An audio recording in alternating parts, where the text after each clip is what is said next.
Ciao ragazzi e bentornati a questa quarta lezione di grammatica di Italian Accelerator episode 6, episodio 6. Sometimes I forget, just in case you forgot. My name is Manu and I'm from Italy Venditti, and before you watch this lesson, you have to make sure that you have not subscribed, that too, but that you have watched the previous the actual chat in Italian between me and Lisa, because that's subtitled and that's just not, that's what we're working on. So go back and watch that. Then there's already been 3 lessons where I explained the expression. So once you're done with that, come back and we just jump into today's expressions. Spesso infatti non sanno cosa vorrebbero sì. E quindi non sanno come cambiare. Sì, sanno che stanno male perché non hanno questo, perché non hanno quello, perché non è successo questo o non è successo questo. Basta con i non, bisogna essere propositivi e impegnarsi e andare avanti e vedi che tutto può succedere. Perfetto, ok? So we still talk... Ooh, you just discovered my secret. You just gotta be proactive and make things happen, and because anything can happen. So, how was that all said? Well, one expression that I like that Lisa used was the basta con I non. Of course you understand what it means, but sometimes I'll show you things that are kind of obvious for you, but the reason why I point them out is that I want you to realize that yes, you can do that in Italian as well. So, basta con I non. It's like saying enough with a cannot, okay? So, basta con I non, meaning non posso fare questo, non so, blah, blah, blah. So, basta con I non. Enough with the don'ts or whatever you want to say, okay? So, that's a cute one that you can use. Bisogna essere propositivi. Here we get the verb bisogna, which is kind of strange, okay? Bisognare is a verb that only exists in the third person singular, okay? So it's like the verbs that we use for the weather, piovere, it's just piove, it rains, it's raining. We don't have piovo, piovi, and so on, because I don't rain and you don't rain, okay? So bisogna, it means, it's kind of tricky, but it's similar to avere bisogno. So you know the verb avere bisogno? That means to need. But because we're using avere in that case, we can conjugate it. You can say io ho bisogno, tu hai bisogno, meaning I need, you need.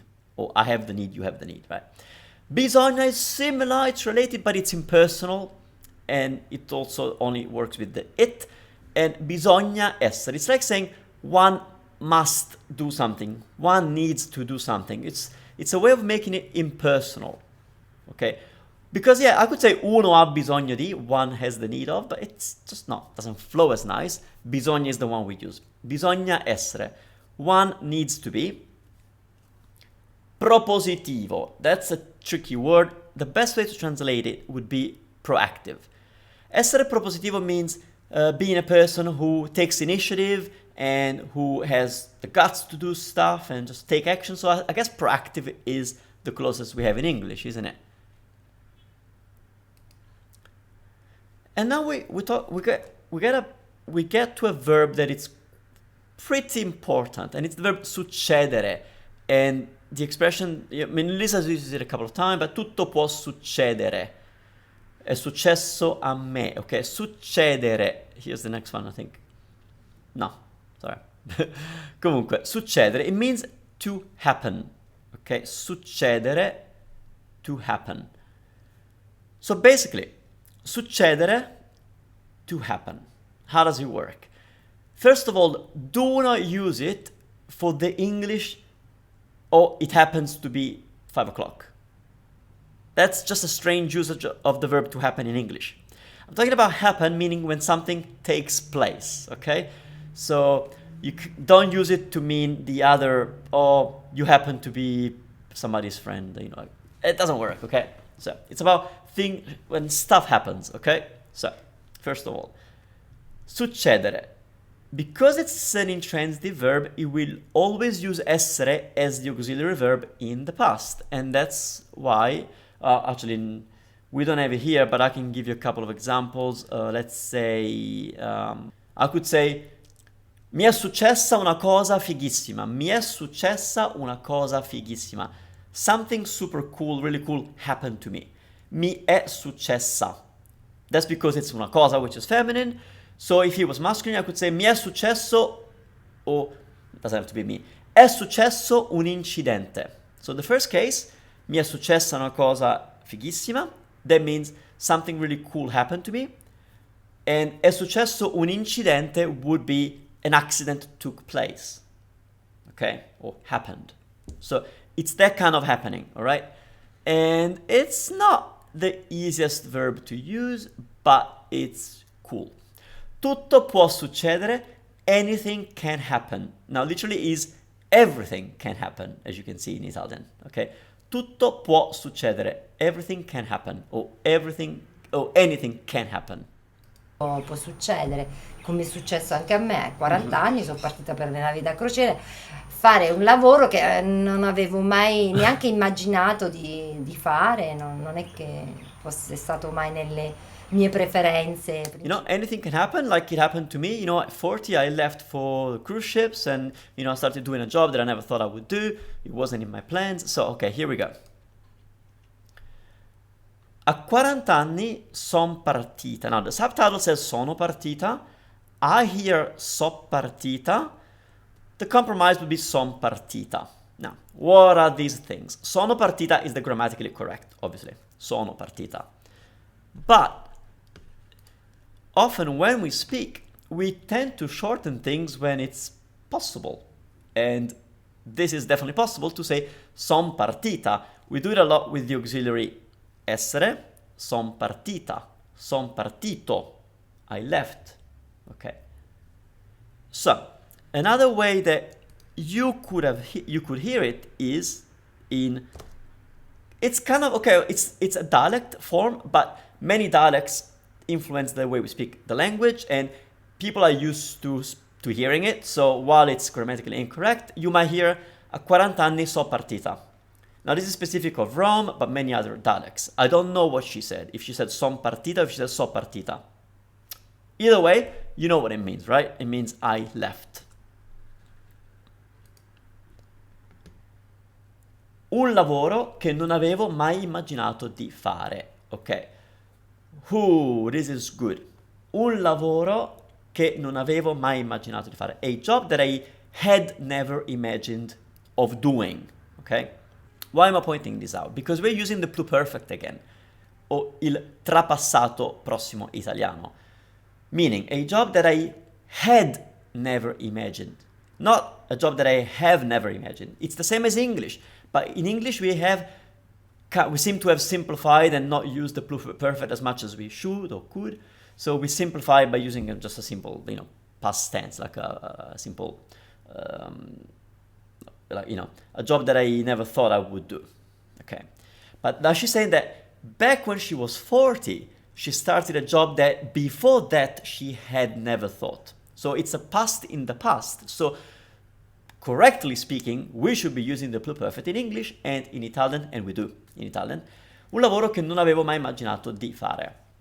That di, again, it's because of the verb before. I never thought of doing it. Don't worry about it, okay? Però vedi. Quando è successo l'hai fatto? L'ho fatto e fatto. mi sono divertita e ho girato il mondo perché ho sempre pensato di voler vedere cosa succede dall'altra parte del mondo, come vivono le altre persone, che fanno, che cosa pensano. E diciamo che ti apre un po' la mente, gli orizzonti. Yeah, so that's exactly what she did, and she never thought it would happen, but when it happened, she did it.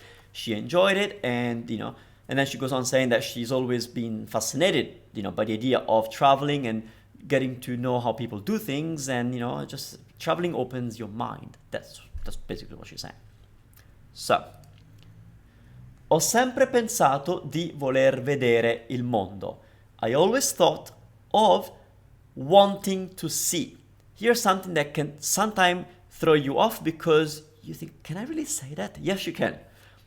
Voler vedere. Whenever you have modal verbs like volere, potere, sapere, those ones, it's very common to use them with another infinitive afterwards. So it's totally right. So she always thought about wanting to see. Okay, in English it would be wanting to see. in Italian is volere vedere, but it sounds really stupid if we say volere vedere.